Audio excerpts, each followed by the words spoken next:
very useful for a company.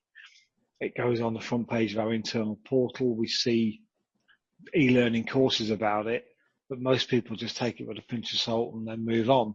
So coaching requires engagement. So it's not just sufficient to have a story on the front page of the portal. You then want the follow-up in the engagement, and that's the hard bit.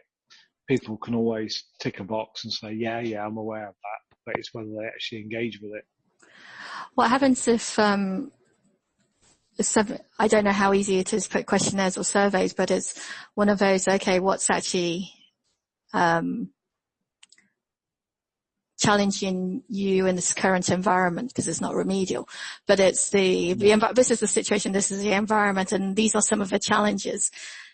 If you tick this box, then we can share some things of how it could be managed through coaching in very simple, pithy pieces. Would people be, can you get that sort of engagement?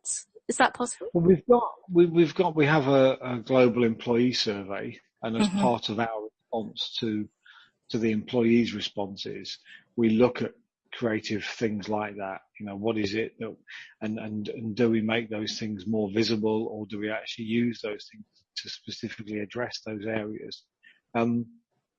Again, what we're faced with overall at not a senior level, but age-wise, is quite a cynical population. Okay. And I think it's that stops it. It's those sorts of people that go, a good example is, so a colleague of mine who's retiring this year, we've been in Paris this week working on with a customer.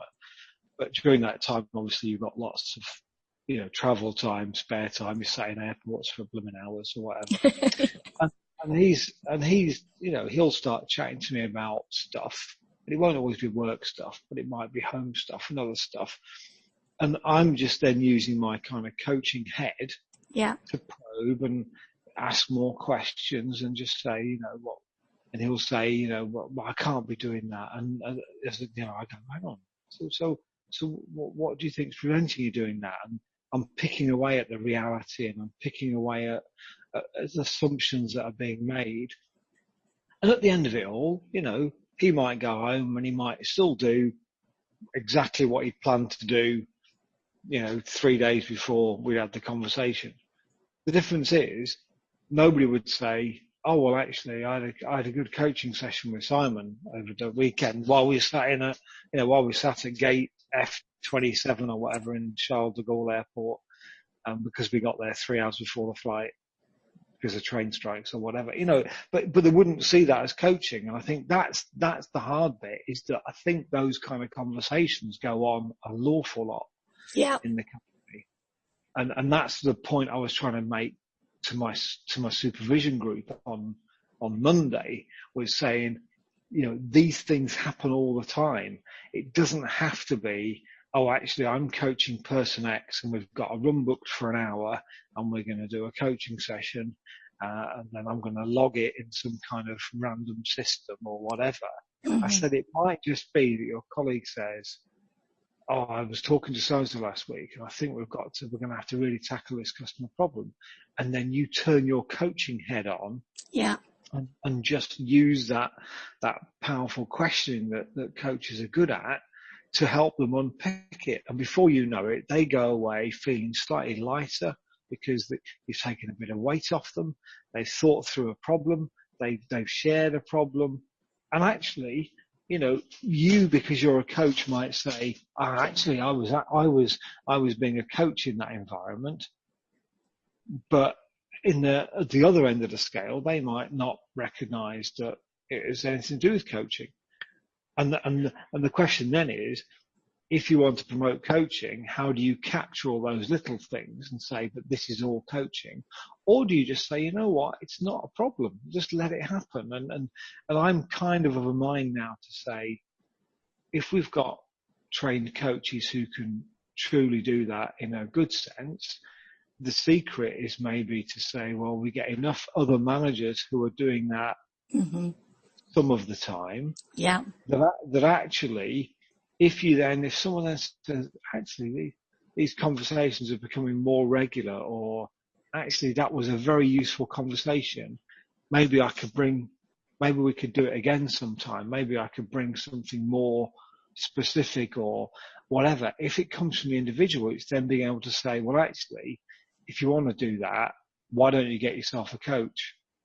You know, and actually then signpost them to someone who can devote a bit more time to them. And it's not just a coffee machine conversation, but it's about how you do that and say to people, so when we train our managers in what we call coaching conversations, we signpost the coaches and we say, so, you know, if you find that you've got a member of your team who responds well to this, who naturally performs better when they're undergoing some coaching, you know, and you say as a manager, but I haven't got time to coach them all the time, then maybe tell them to get a coach, you know, but it's not an easy one. And the problem is because there is no joined up strategy and there's nobody at the top going, right, this is how we're going to approach it.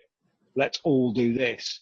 You know, it's down to this, you know, the half a dozen of us who are kind of really, truly active in that sense. Yeah. To actually all the time go out and try and do something. And that's, you know, what you need is something corporately to say, you know, when you're having that conversation with a member of your team,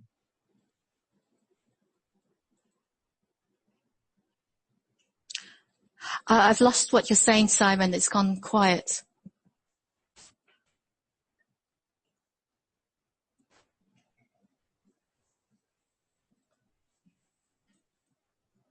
hello? Oh, yes, I can hear you now. It just suddenly just went out. Sorry. As I say, I've got no the network seems to be okay at this end. So yes, just saying, so I think that's where the overall administration has to come in, because I think if we don't have a coordinated approach, it does become much harder. So, but it's you know, it's not insurmountable, and I don't sit there and, you know, I don't live and die by whether or not Fujitsu have full-time coaches, part-time coaches. You know, I coach when I can. I make myself available to colleagues internally and externally. And I try, I mean, one of the things that I do try and do is keep in touch with the external coaching world, see what's going on outside, attending CPD events that aren't Fujitsu events, and then sharing that back in the company. So I'm what they used to call a real knowledge worker. I try and soak it all up and then share it all out. So. As you was talking about how to get people to realize they've just had a coaching conversation.